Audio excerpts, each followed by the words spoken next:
अक्सर यह बहस छिड़ती है कि देश में राष्ट्रीयता आवश्यक है कि राष्ट्रवाद। राष्ट्रवाद और राष्ट्रीयता में यह बहस बहुत पुरानी है।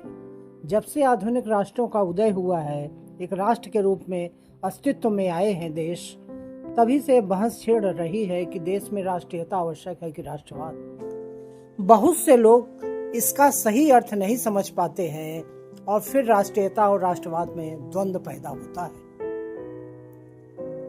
सर्वप्रथम आप ये जान लीजिए कि राष्ट्रीयता एक भावना है।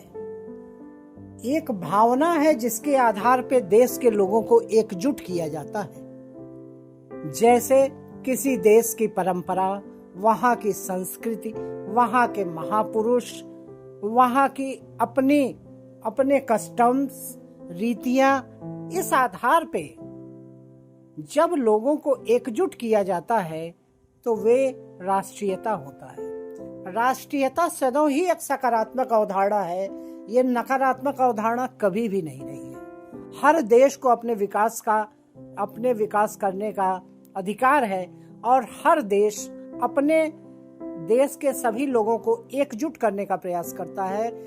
जब कोई देश अपने देश के लोगों को एकजुट करने का प्रयास करता है, चाहे वे विकास के लिए हो, चाहे वे किसी परंपरा या किसी रीतियों को लेके एकजुट किया जाए, तो वे प्रयास राष्ट्रीयता के अंतर्गत आता है। जबकि राष्ट्रवाद सकारात्मक अवधारणा भी हो सकती है और नकारात्मक अवधारणा भी हो सकती है।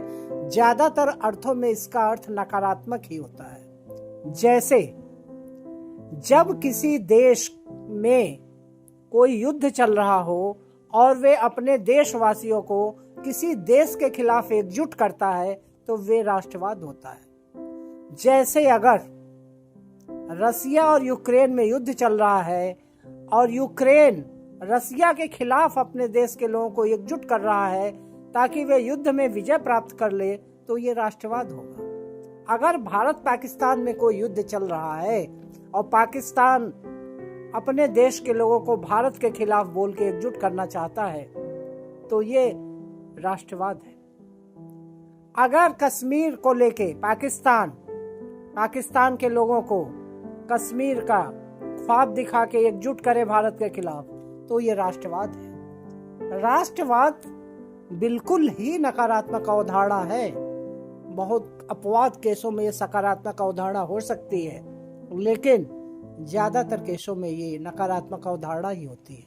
हाँ, उस देश के लिए जो राष्ट्रवाद का सहारा लेता है उसके लिए सकारात्मक अवधारणा हो सकती है, लेकिन वैश्विक परिदृश्य में ये नकारात्मक अवधारणा ही होती है। तो दोनों में क्या सही है? दोनों का सम्यक प्रयोग सही हो सकता है।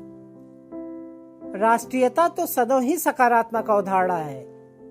देश के लोगों में सकारात्मक सोच विकसित करना, देश के लोगों में एक अच्छी विचारधारा पैदा करना, देश के लोगों में उनकी उन्नति के लिए उनका योगदान लेना और इस आधार पे राष्ट्रीयता की भावना का विकास करना, ये बहुत ही सकारात्मक अवधारणा है। किसी देश की नदियां, समुद्र, पर्वत, पहाड़, भूमि, इस आधार पे अगर लोगों को एकजुट किया जा रहा है और देश के विकास के लिए प्रोत्साहित किया जा रहा है, बहुत अच्छी, बिल्कुल सकारात्मक अवधारणा ही राष्ट्रीयता होती है।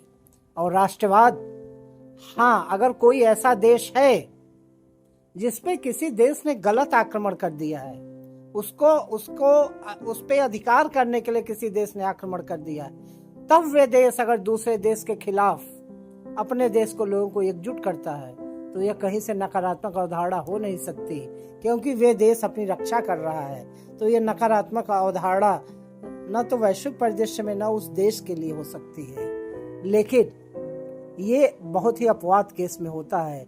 ज्यादातर दोनों देश आपसी ईर्ष्या, द्वेष और एक दूसरे पर आधिपत्य की भावना से आक्रमण करते हैं और फिर खत्म हो जाते हैं। तो देश के अंदर सदैव राष्ट्रीयता को बढ़ाइए। राष्ट्रवाद एक नकारात्मक अवधारणा है।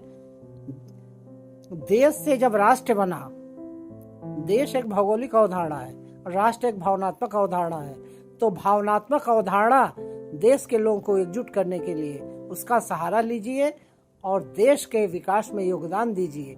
प्रत्येक देशवासी अपने अंदर राष्ट्रीयता का विकास करे और हम सभी लोग सुभाष, टैगोर, चंद्रशेखर आजाद, भगत सिंह, राजगुरु इत्यादि अमर शहीदों की जीवन, जो कि अपने जीवन में ही जीवंत किंवदंती बन चुके थे, उनके नक्शे कदम पे चल के देश में राष्ट्रीयता का विकास करें।